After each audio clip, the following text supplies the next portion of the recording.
What's up guys, welcome back to another episode of Metastartup, where I teach you how to run a business from scratch. Now, I know I haven't been putting up content for the last few weeks, and that's because I've been busy both personally as well as professionally. But I've got a window now where I can put up a lot of content, so I'm going to be putting out a lot of content in quick succession. In this video, I'm going to be talking about how I think most sales roles are immune from the upcoming AI revolution. So nobody alive can predict what happens after 5 years, but for the next 5 years, in my opinion, I think most sales roles will survive artificial intelligence. Now remember that there's a lot to be learned from this video, considering the fact that more and more B2B organizations or B2B sales organizations are using mass marketing, whether that be on Facebook or LinkedIn or wherever. And I feel like talent that's actually reaching out to prospects and having a conversation is being underutilized, considering how it's so effective.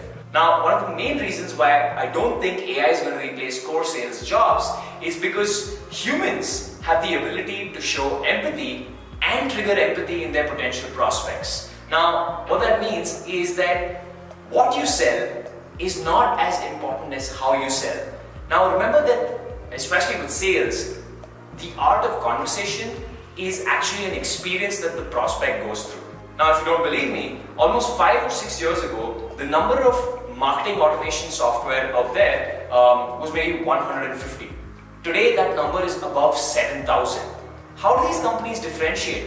It's not the technology, because it's so easy for you as a company to replicate your competitors' feature or benefit. Right? What's important is how you're reaching these potential customers and how you converse with them.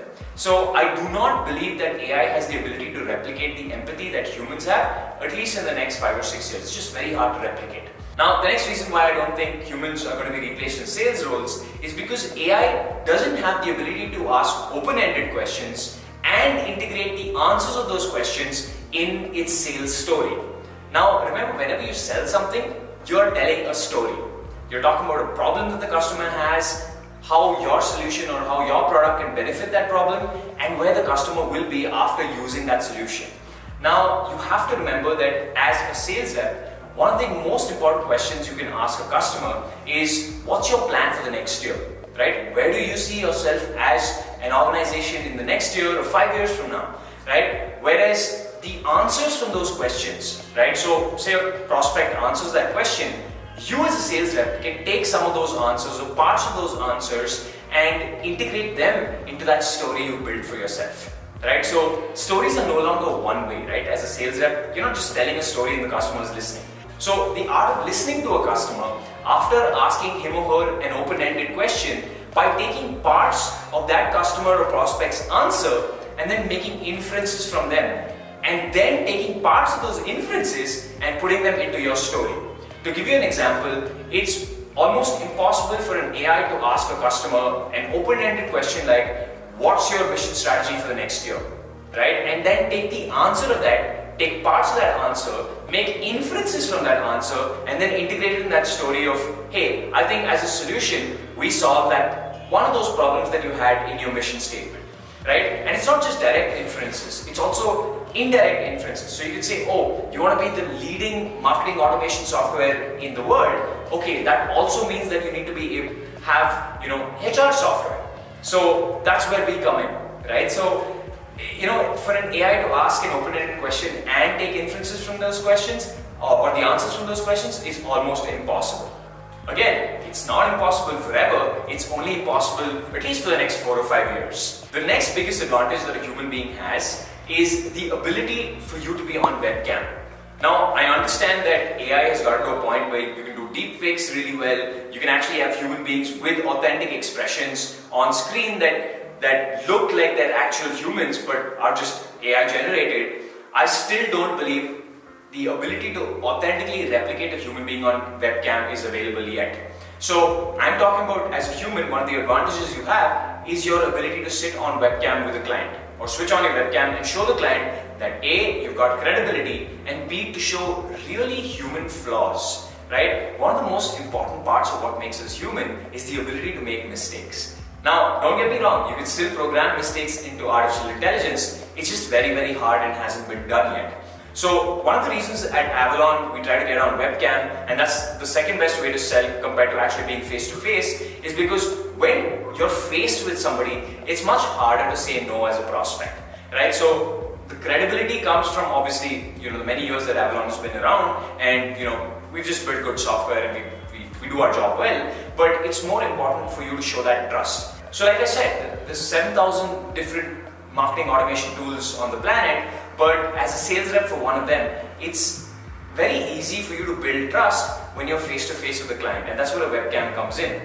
AI can't do that yet. Now, the next thing you need to understand that in today's day, and I'm talking about 2019, it takes not just one, but a group of people who make a buying decision.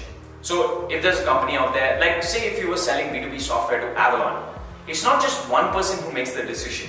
It's a buying committee or a group of people.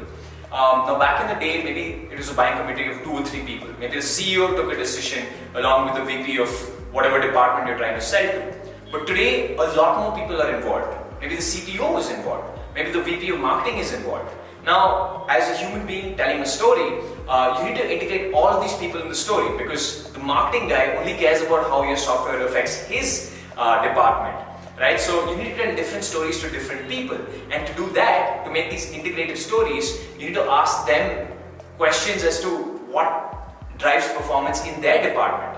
In 2019, the average buying committee is 7.8 people, right? So any software you sell anywhere across the world, the average is that it takes 7 to 8 people to actually make a decision on whether they want to buy the software or not, which at minimum means 7 to 8 different stories that you have to tell to 7 to 8 different people, right? Which is hard for AI to do, considering AI will probably not know anything about any of these people unless it's fed that data, in which case you'd rather just have a human being doing it. Now, the last main reason in my perspective is the ability for humans to understand something called follow-up sensitivity.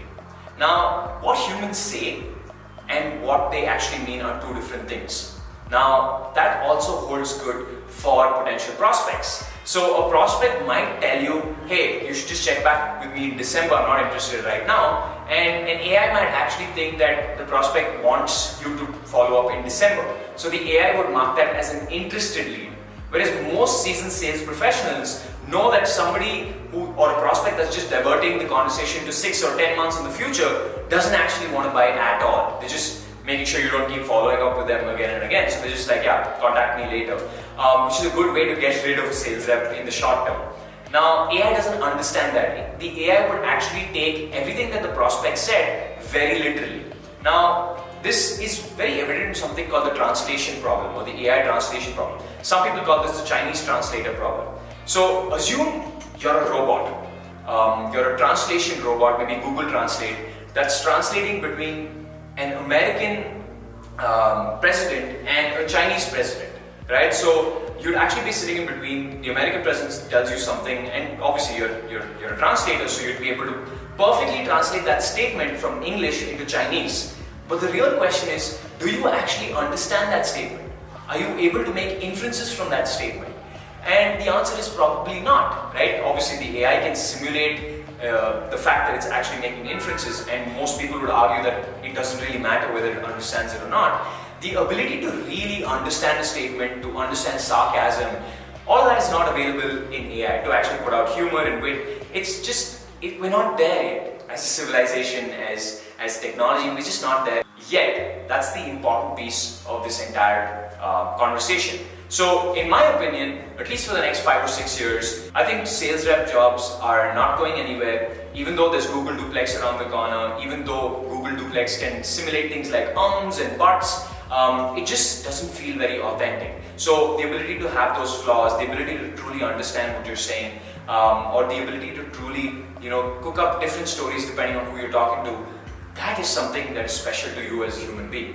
So as you see more and more companies coming out with these mass blast email campaigns or these mass blast advertising abilities, it is important for you to be able to have these one-on-one conversations. It is important for you to tell these stories, but parts of the stories are replaced depending on who you're talking to. And that, I think, is the biggest way you can differentiate between yourself and a robot that is coming for your job. Alright guys, so that's it for me for this episode. Make sure you follow me on Instagram, subscribe to me on YouTube, and hit that bell icon because I'm going to be putting out a lot of new content very quickly. One of the interesting pieces of content that I'm going to be putting out is 5 things that I've learned from the human brain, having worked with neuroeconomics and just generally brains for the last 4 to 5 years. So don't miss out. Bye bye.